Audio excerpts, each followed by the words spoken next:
Hebrews chapter 9 verse 28, इब्रानियों की पत्री 9 अध्याय 28 आयत। Excuse me, you are opening this? I send you one picture ना? Okay. इब्रानियों 9 अध्याय 28 आयत के वैसे ही मसीह भी बहुतों के पापों को उठा लेने के लिए एक बार बलिदान हुआ, और जो लोग उसकी बाट जोते हैं उनके उद्धार के लिए दूसरी बार बिना पाप उठाए हुए दिखाई देगा। जैसे ही मसीह एक बारी बहुतों के पापों के लिए एक बारी बलिदान हुआ, इस प्रकार जो लोग उसकी बाट जोते हैं उद्धार के लिए दूसरी बार बिना पाप के उद्धार के लिए बिना पाप उठाए दिखाई देगा। परमेश्वर के वचन के पढ़े और सुने जाने पर आशीष हो। प्रभु, हम धन्यवाद करते इस वचन के लिए। धन्यवाद आप हमारे लिए प्रभु जी हमारे पापों को उठाने के लिए इस पृथ्वी पर आए, और प्रभु जी आपका दूसरा आगमन शीघ्र और नज़दीक है, इसलिए हम धन्यवाद करते हैं। परमेश्वर, हमारी आशा उम्मीद के लिए हम धन्यवाद करते हैं। सारा आदर महिमा आपको देते हुए यीशु के नाम से मांगते हैं। प्रेरितों के काम 1 अध्याय उसकी 11 है, एक्ट्स चैप्टर 1 वर्स 11, उसमें इस प्रकार लिखा है, और उनसे कहा, हे गलीली पुरुषों, तुम क्यों खड़े आकाश की ओर देख रहे हो? यही यीशु जो तुम्हारे पास से स्वर्ग पर उठा लिया गया है, जिस रीति से तुमने उसे स्वर्ग को जाते देखा है, उसी रीति से वह फिर आएगा। जिस रीति से तुम उसको स्वर्ग में जाते हुए कितने लोगों ने देखा? 500 से अधिक। एक्चुअली अगर 500 लोग थे। देखा जाए, उसको ध्यान दें तो वहां पे एक्चुअली ज़्यादा लोग नहीं थे, लेकिन जब हम वचन में पढ़ते हैं, परमेश्वर यीशु मसीह के जी उठने के बाद कुछ लोगों को दिखाई दिए, लेकिन वो 40 दिन तक 500 से अधिक लोगों को, या तकरीबन 500 लोगों तक उन्होंने वो दिखाई दिए, और उसके बाद उनका स्वर्गारोहण हुआ। उनका,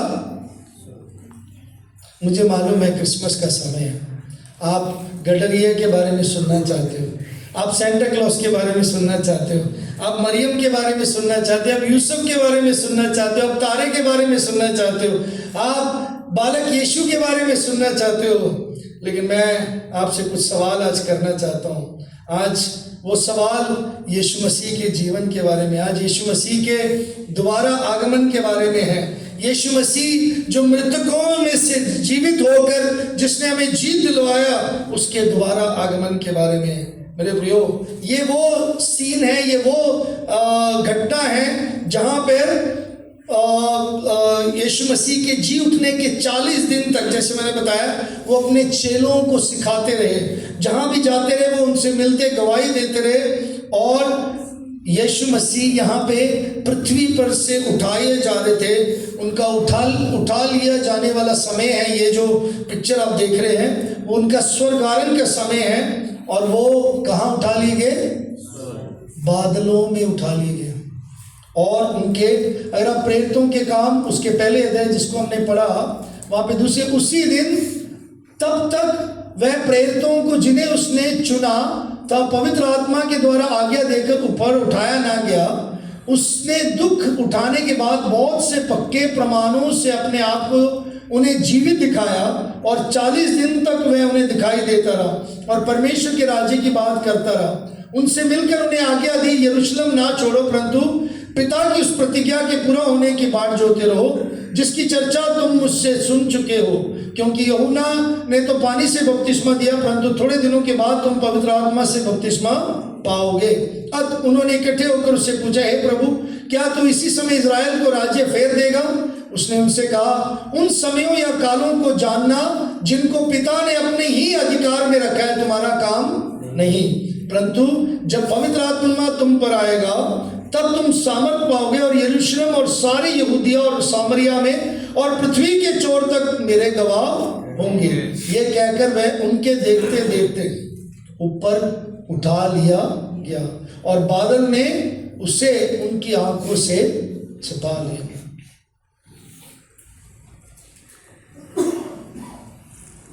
और उसके जाते समय जब वे आकाश की ओर ताक रहे थे तो देखो 2 पुरुष श्वेत वस्त्र पहने हुए उनके पास आ खड़े हुए, और जो 11 आयत हमने पढ़ा उन्होंने किया।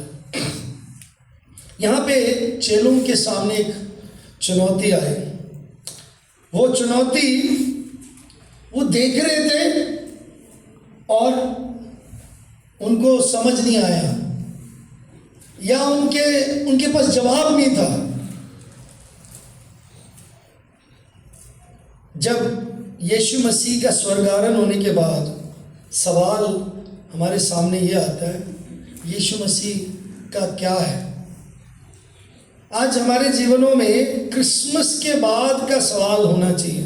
मतलब इन दिनों में हॉल सजा है, सब कैरल जा रहे हैं, केक खा रहे हैं, नए कपड़े बन रहे हैं, पैसे इकट्ठे हो रहा है ना। वैसे पूरे साल भर में पैसा नहीं होता, क्रिसमस के समय में सब पैसा कहीं ना कहीं से जोड़ लेते हैं और पैसा आ भी जाता है, मिल भी जाता है, प्रोग्राम भी होते हैं, अच्छे अच्छे प्रोग्राम होते हैं, चलता है। इसके बाद कुछ सवालों का जवाब हमें देखना है। यीशु मसीह आपके लिए कौन है? Who is Jesus to you? Yeshu Masih आपके लिए चेलों को तब तक उनके लिए चमत्कार करने वाला, सिखाने वाला गुरु, उनके संग रहने वाला, लेकिन जब स्वर्गारोहण हुआ वो एकदम चौंक गए, या उनके सामने ये सवाल, वाकई में परमेश्वर का पुत्र ये करेंगे या ऐसा ही होगा? जैसे गडरियों ने जैसे खबर उनको सुनाई दिया, जब स्वर्गदूत ने उनके आकर उनके साथ उनको खबर सुनाया, तो गडरिये क्या वो आपस में कहने लगे, आओ हम देखने चले। मजूसी बोले आओ हम देखने चले। मरियम और यूसुफ ने भी ठीक है, प्रभु कह रहा है देखते हैं। मेरे प्रियो, बहुत सारे समय पर, बहुत सारे प्रोग्राम होने के बाद, बहुत सारे काम करने के बाद, मैं क्रिसमस से पहले इसलिए संदेश दे रहा हूँ, 25 को शायद मुझे मौका ना मिले प्रचार के लिए, आपने किसी को निमंत्रण दिया, बुलाया, आपने जिन प्रभु के दास को बुलाया वो देंगे। जब यीशु मसीह के जन्म के सिर्फ एक घटना को ना स्मरण करते, उसके बाद और उस घटना के पश्चात क्या है आगे, उसके बारे में हमें जरूर फिक्र होना चाहिए, जरूर हमें ध्यान होना चाहिए, जरूर हमें ज्ञान होना चाहिए, जरूर हमें तैयारी होनी चाहिए। वो है सबसे मुख्य घटना, उसका दूसरा आगमन। हम क्रिसमस के बाद क्या करेंगे? न्यू ईयर मनाएंगे, नया साल मनाएंगे। उसके बाद नॉर्मल लाइफ। क्या हम फिर नॉर्मल लाइफ में जाने के लिए तैयार हैं? जवाब सच में सच्चाई से उसने बोला, उसके दिल से बोला नॉर्मल लाइफ। अभी थोड़ा हो जोश वाला लाइफ, उसके बाद नॉर्मल लाइफ। फिर तो पूछो ही मत, संडे को भी पास्टर जी मुश्किल है हमारा, है आराधना में, सेवा में मुश्किल है। हम इसके बाद क्या करेंगे? क्या हम ऐसी सेवा करेंगे, ऐसे जोश से करेंगे, ऐसे हर्ष होगा हमारे अंदर? क्या हम यीशु मसीह के साथ क्या करने रहे? या यीशु आपके लिए कौन है यीशु आपके लिए?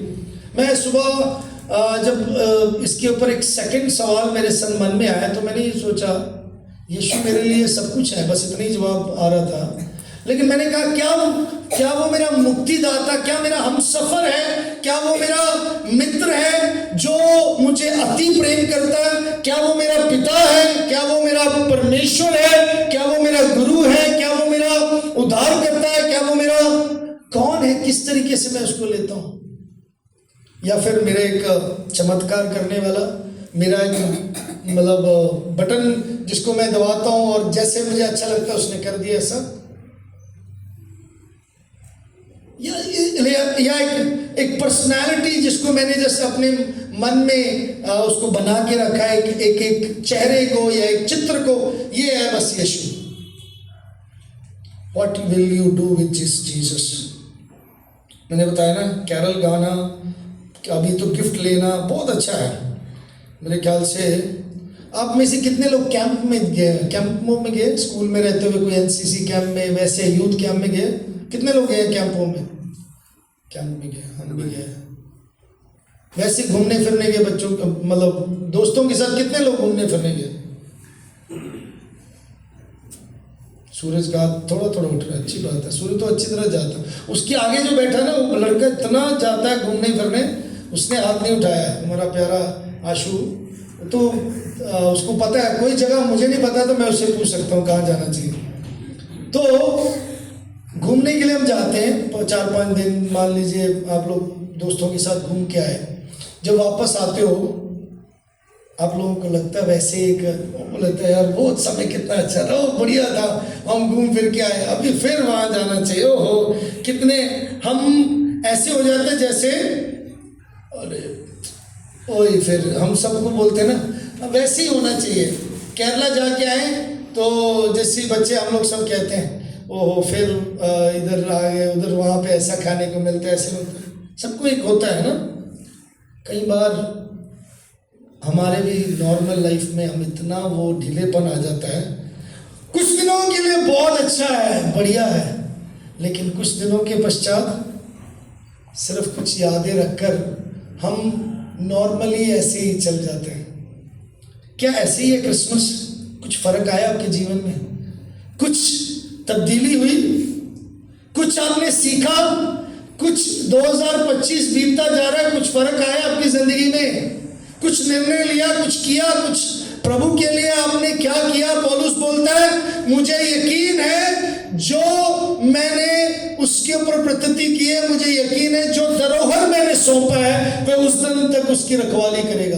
क्या सौंपा आपने परमेश्वर? वाकई में क्या उसके ऊपर भरोसा रखते हो? क्या उसने आपके जीवन में जन्म लिया, आपके दिल में जन्म लिया और वो आपका दिल का राजा बना? Are you really following? क्या आप उसका अनुसरण कर रहे हो? क्या आप उसका आज्ञा पालन कर रहे हो? या फिर वायदों को सिर्फ आपने एक मशहूरी वाले या फिर एक बोलने वाले बातों को बोला है? हाँ जी, वायदे जैसे यहाँ से बोलते हैं, पास्टर बोलते हैं या कहीं पे भी सुनते हैं तो एकदम से हम भी दोहरा देते हैं। वाकई में उस वायदे के ऊपर विश्वास करते हैं कि वो सच है? आपको मालूम है कि माफी परमेश्वर देता है और वो सच्ची माफी अभी भी अवेलेबल है। जिसने अभी तक नहीं पाया, जिसने अभी तक अपने पापों की क्षमा प्राप्ति नहीं किया, आज भी वो तैयार है माफ करने के लिए। हताश हैं आप, निराश हैं आप, आपका काम नहीं बना, वो सच्चा उम्मीद है, वही है। The real hope is there. आपके रुके हुए काम के लिए, अरे मेरे नौकरी का ये नहीं हुआ, मेरे मकान का ये नहीं हुआ, मेरे पढ़ाई का, मेरी शादी का नहीं हुआ, मेरे ये काम नहीं बना। The real hope is Jesus. वो सच्चा, वो सही और एकमात्र उम्मीद, आशा वो यीशु है। क्या आप अभी भी अपने पुराने जीवन से जुलूस रहे हो, उससे संघर्ष कर रहे हो? मेरे प्रियो, यीशु में नया जीवन है, जैसे मैंने कल भी बताया। और प्रभु के वचन में यूहन्ना रचित सुसमाचार 10 अध्याय 10 आयत में लिखा है, मैं इसलिए आया हूं कि तुम जीवन पाओ। यीशु मसीह का आना, क्रिसमस का मतलब यीशु जीवन देने और नया जिंदगी और बहुतायत की जिंदगी देने के लिए आए। अपने आलसीपन से उठो, अपने उस माहौल से बाहर निकलो, क्योंकि हो सकता है प्रोग्राम भूल जाएंगे, हो सकता है हम वो जो संगीत है, वो जो हमने लहर चलाई हुई है, बड़े दिन की बड़ी लहर है आज दुनिया में, आज सब जगह है, बड़े दिन के बाद वो गीत भी बंद हो, लहर भी खत्म, है ना? ऐसे गीत गाते हैं, क्या गाओ थोड़ा सा, बड़े दिन की लहर सारी दुनिया में। हाँ गाओ थोड़ा, सबको थोड़ा नींद आ रही है, गाओ। हम केरला में कई प्रचारक के बीच में गीत शुरू करते हैं, मेरी तो आवाज़ ठीक नहीं है ना, इसलिए गाओ प्लीज। बड़े दिन गाओ ना। तेरा वो अभिषेक, हाँ तेरा वो अभिषेक का अमन के राजकुमार। आगे बताओ गाओ, आप सब कितने अच्छे गाने वाले हैं। अजय हाँ शुरू करो। हाँ जी, पूरे साल में होने चाहिए, सिर्फ दिसंबर के महीने में नहीं। दूसरा सवाल है यीशु मसीह कौन है, ये आपको खुद जवाब देना। दूसरा है मुझे क्या करना चाहिए। क्रिसमस आ गया, मुझे क्या करना चाहिए। क्रिसमस के बाद मेरा काम क्या है।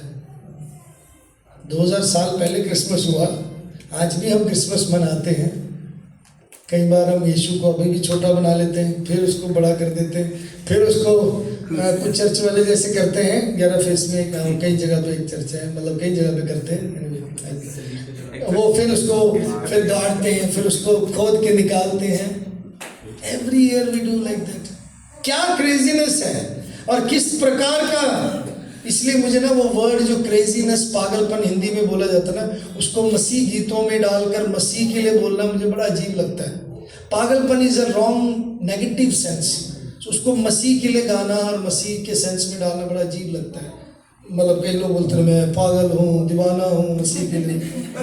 पागल का मतलब है you are out of your mind, you are not. सोचते तो मैं सोचते यार कैसे गीत लिखे हैं। पुराने लोग गीत बड़े अच्छे लिखते थे, वचन के अनुसार लिखते थे।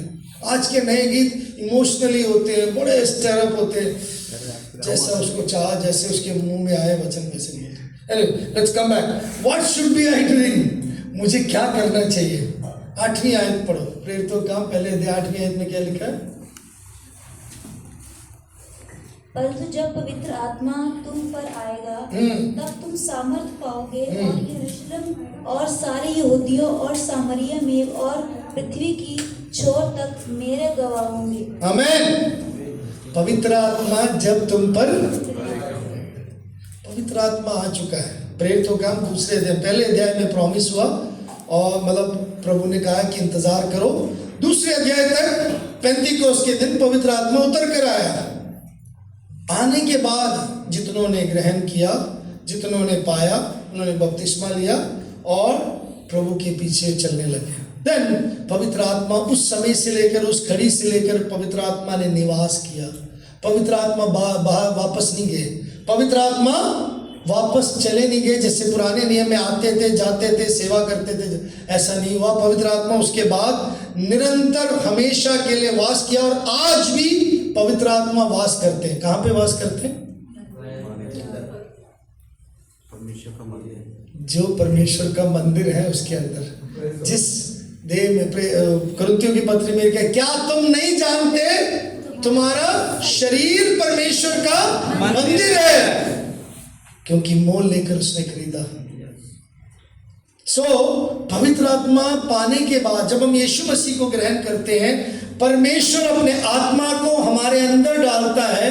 ये आपको नहीं मालूम होता, आपको नहीं पता। जब अपने गुनाहों को आप इकरार करते हो, जब आप कहते हो मैं पश्चाताप करता हूँ, मैं तौबा कर कर पश्चाताप करता हूँ, मैं मुड़ता हूँ, तो यीशु मसीह के द्वारा परमेश्वर जो पवित्र आत्मा को हमारे अंदर डालकर यीशु मसीह के देह को मिला देते हैं। That's a triune work starts, it occurs there. त्रिएक का कार्य वहां पे भी होता है। पिता क्या करते हैं, हमारे शरीर को यीशु के शरीर के साथ मिलाकर पवित्र आत्मा में एक यूनियन कर कर हम क्या बन जाते हैं, मसीह के देह के अंग बन जाते हैं। उस समय हम उस बड़े कलीसिया के अंग बनते हैं, जिसको हम पाक कैथोलिक कलीसिया, या फिर it's not Catholic church, it is a whole universal church, जो भूमंडल का सारे विश्व कलीसिया बोला जाता है। It is universal church. हम सब उसी समय, उसी घड़ी हम यूनिवर्सल चर्च, प्रभु की कलीसिया, मसीह के देह के अंग बन जाते हैं। फिर हम छोटे छोटे कलीसिया के तो अंग बनते ही हैं, बट मेरा कहने का मतलब याद रखिएगा, मसीह के देह के मिलाने का कार्य है, जिसको वहां पे प्रॉमिस किया गया। अब तक तुमने पानी का बपतिस्मा लिया, अब पवित्र आत्मा से बपतिस्मा पाओगे। सो द बैप्टिज्म, पवित्र आत्मा का बपतिस्मा भी हुआ उसी घड़ी जब मसीह के देह में मिलाया गया। सो ये अलग अलग कार्य नहीं है, ये दोबारा करने का कार्य नहीं है, इंतजार करने का कार्य नहीं है, और ये कार्य परमेश्वर करता है। मैं और आपको सिर्फ अवेलेबल होना है, अपने आप को समर्पित करना है, सौंपना है। मेरे पास समय कम है, मैं शायद उसमें ज़्यादा मुझे अच्छा लगता है टीचिंग में, शायद ज़्यादा निकल जाऊँ, लेकिन मैं वापस आना चाहता हूँ हमें क्या करना चाहिए। सबसे मुख्य सवाल क्रिसमस का, दूसरा मुख्य सवाल, मुझे अब क्या करना चाहिए क्रिसमस के बाद, 25 के बाद क्या करना चाहिए। यीशु मसीह ने क्या बोला? जाओ जाके चेले बनो। यहाँ पे क्या लिखा है?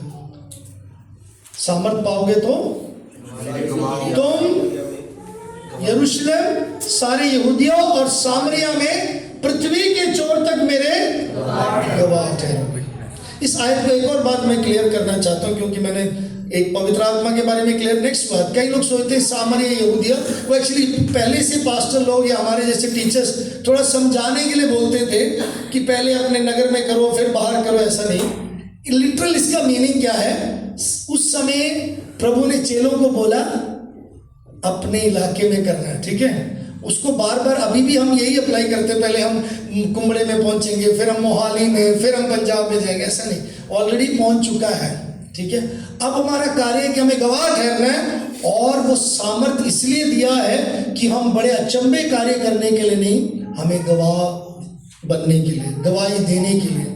मेरे प्रियो, कितनी बार और कैसे हम गवाही देते हैं।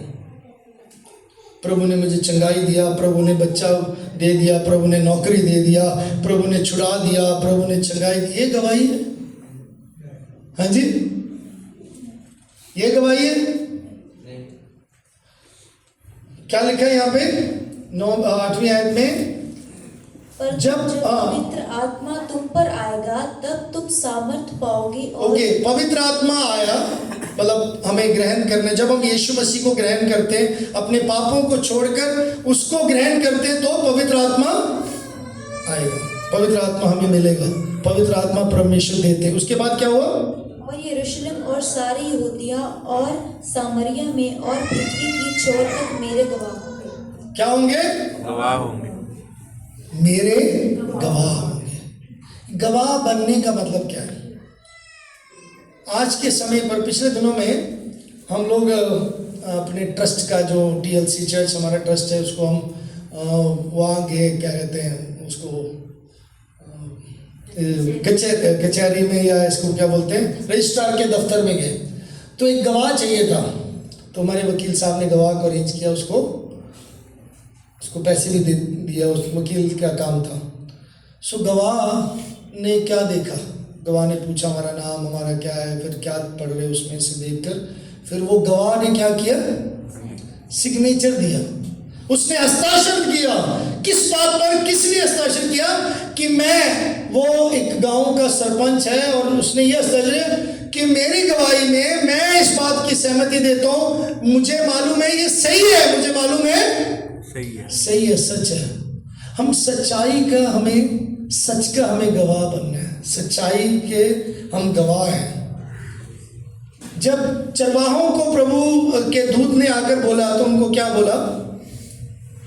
जो कुछ उन्होंने क्या किया, जो देखा उन्होंने जाके सबको बताया।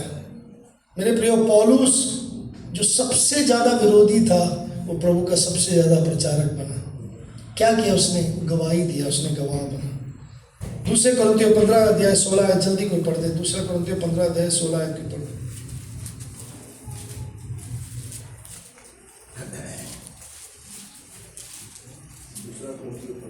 15 का 16, 15 नहीं, हाँ एक का सॉरी,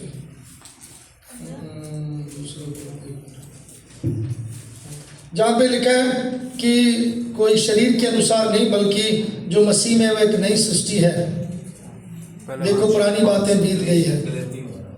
नहीं, पहला कुरिन्थियों, दूसरा कुरिन्थियों 5 सॉरी, हाँ जी देखिए। इसलिए यदि कोई मसीह हाँ जी, मसीह में है तो वह नई सृष्टि है, पुरानी बातें बीत गई हैं, देखो सब बातें नई हो गई हैं। ये सब बातें परमेश्वर की ओर से हैं, जिसने मसीह के द्वारा अपने साथ हमारा मेल मिलाप कर लिया और मेल मिलाप की सेवा हमें सौंप दी है।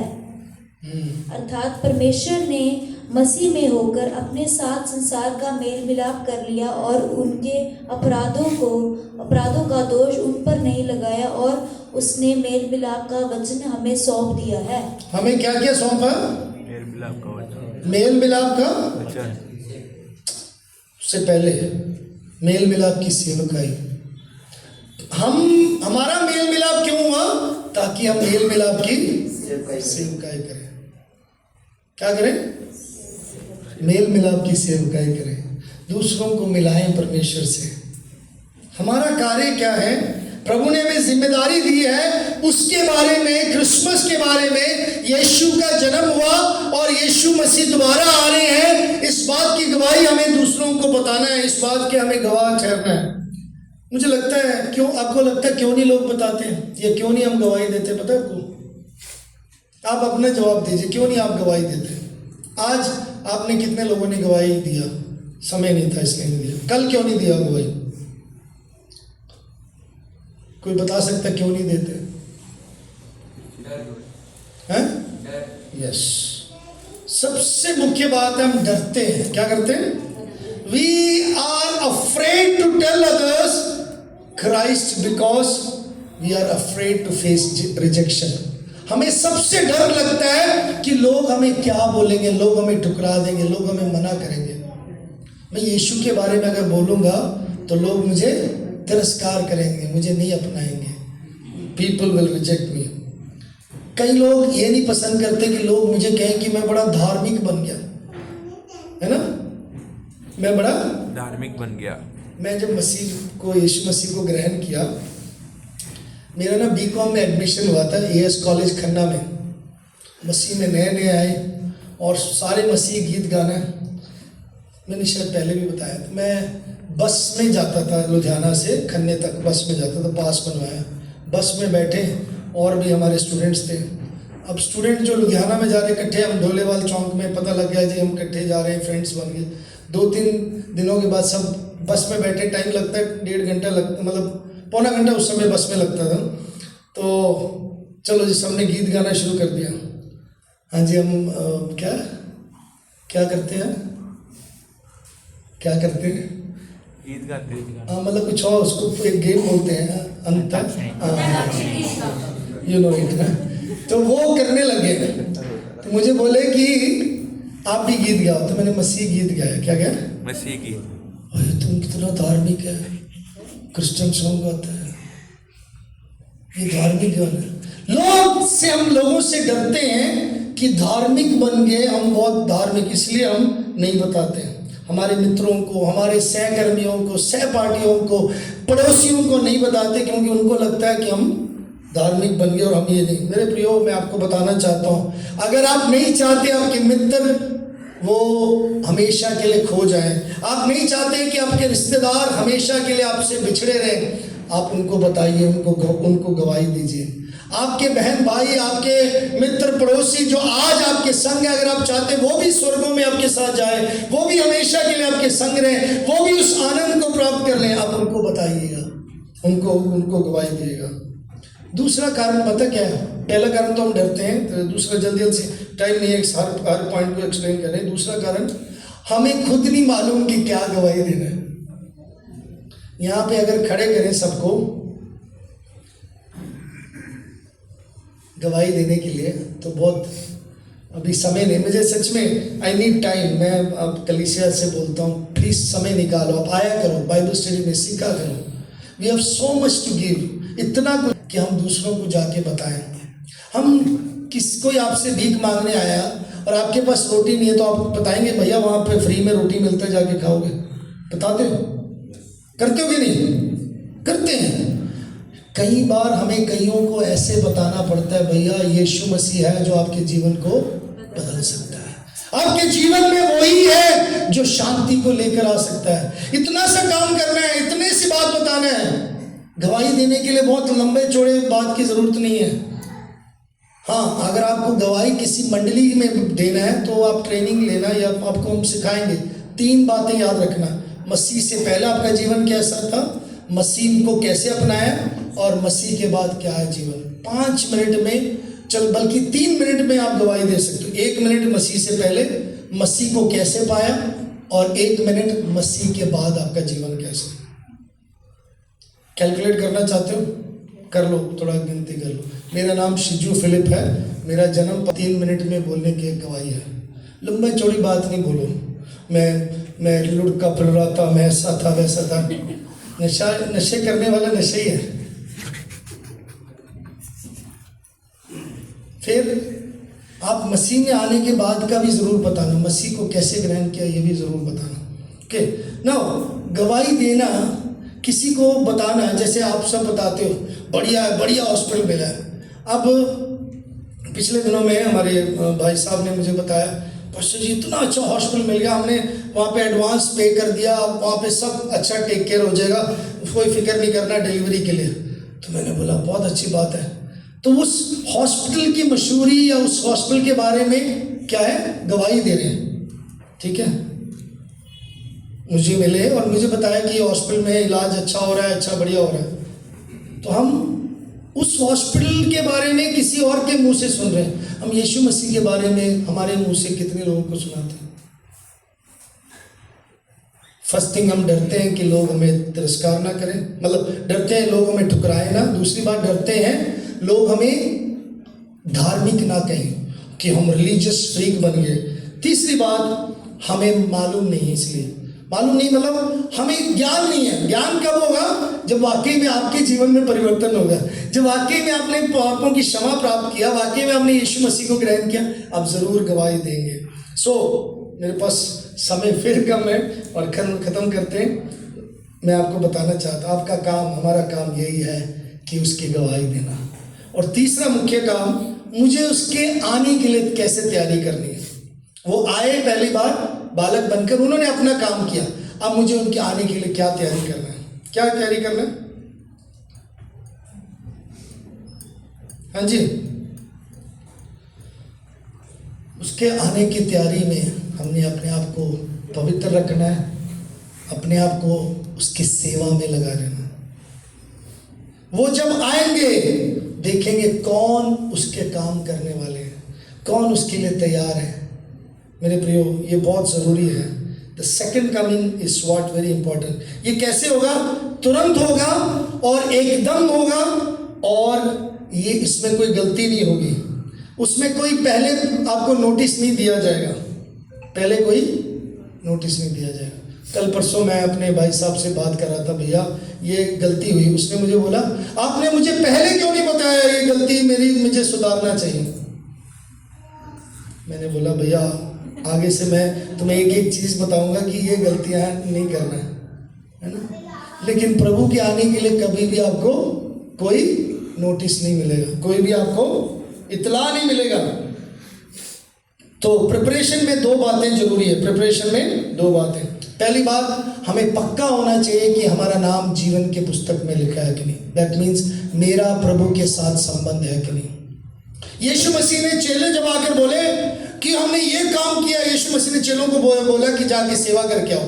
वापस आए, जब रिपोर्टिंग किया, उन्होंने क्या बोला, प्रभु हमने ये किया। प्रभु ने बोला, इससे खुश मत हो कि तुमने दुष्टात्माओं निकाला, बल्कि आनंद बनाओ कि तुम्हारा नाम जीवन की पुस्तक में लिखा है। क्या तुम्हारा नाम जीवन की पुस्तक में लिखा हुआ है? हाँ जी, जीवन की पुस्तक में आपका नाम लिखा होना जरूरी है। कैसे लिखा जाएगा? जब आपका रिश्ता मुक्तिदाता के साथ, जब आप परमेश्वर को अपना मुक्तिदाता कर ग्रहण करते हुए, उसके ऊपर विश्वास करते हुए, उसको अपना प्रभु और उसको मालिक मानते हो, उसको अपना स्वामी मानते हो, तो वो आपका रिश्ता, वो आपका नाम जीवन के पुस्तक में लिखेगा। दूसरी बात मुख्य है कि हमें प्रभु में गॉडली लाइफ जीना है। कैसे लेना? We should develop a relationship which will show a godly life. हमारे जो संबंध है यीशु के साथ, वो पवित्र जीवन, वो जो है जीवन सच में परमेश्वर को मान सम्मान देने वाला जीवन होना चाहिए। कैसे होना चाहिए? क्रिसमस में कई बार हमें एक दूसरे से ठेस पहुंच सकता है। तुमने मुझे केक नहीं दिया, तुमने मुझे खाना नहीं दिया, ओ वाह ये वो, मेरे को प्रोग्राम में आगे नहीं रखा है, ऐसा वो बहुत। अब पता है बच्चे का जब जन्म होता है, छोटे छोटे बच्चे आप सबने पाले हैं, है ना? नहीं। जब बच्चा जन्म ही लेता है तो कितना लाड़ प्यार करते हैं, कितना। लोग बच्चे आके बोलते, लोग आके, हम भी आके, ओए कितना छोना है, कितना अच्छा है, कितना क्यूट है। थोड़े दिनों के बाद कई लोग जो इतना बोलते हैं वो बच्चे का नाम भी भूल जाते हैं। क्रिसमस में भी कुछ लोग ऐसे ही होते हैं। बड़ा अच्छा तारा था, बड़ा अच्छा अपने कपड़ा पहना, फिर उसके बाद कोई भूल गया। खाना बड़ा अच्छा था, साल बाद भूल जाते हैं। मेरे प्रियो, याद रखिएगा, जो यीशु मसीह इस पृथ्वी पर आए, उनका कार्य, उनका काम हमेशा के लिए था, और वो काम मेरे और आपके लिए ये है कि हमें तैयार रहना है, हमें तैयार रहना है।